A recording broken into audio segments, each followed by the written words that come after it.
The Queen intervening in Parliament's deadlock over Brexit would create another civil war, claimed Brexiteer George Galloway.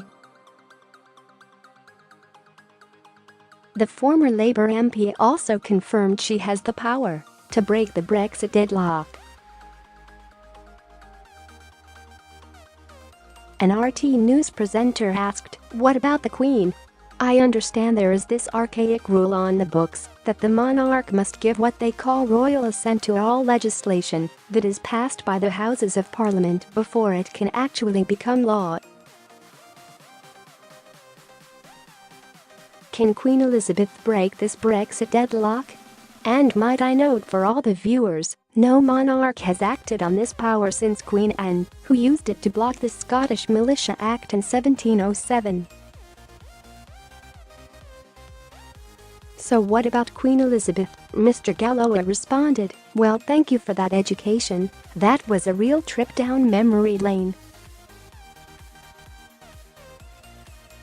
But yes, she does have that power, because we are an archaic country with no constitution. We're a constitutional monarchy without a constitution.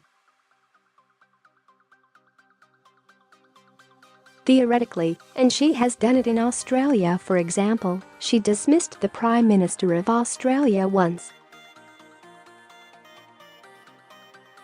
I don't know how many thousands of miles away, at the other end of the world, she dismissed the Prime Minister of Australia through her Governor-General.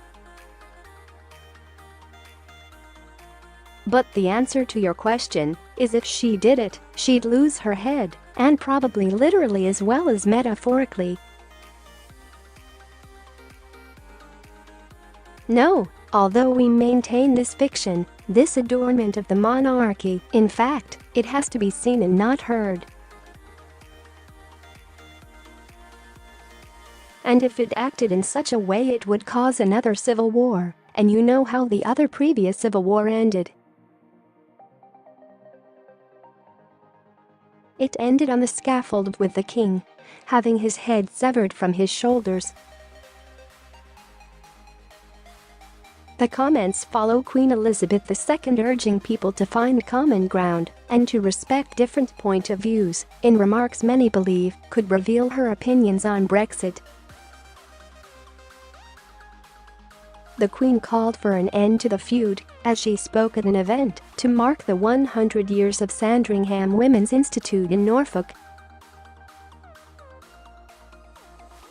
The Queen said the continued emphasis on patience, friendship, a strong community focus, and considering the needs of others are as important today as they were when the group was founded all those years ago.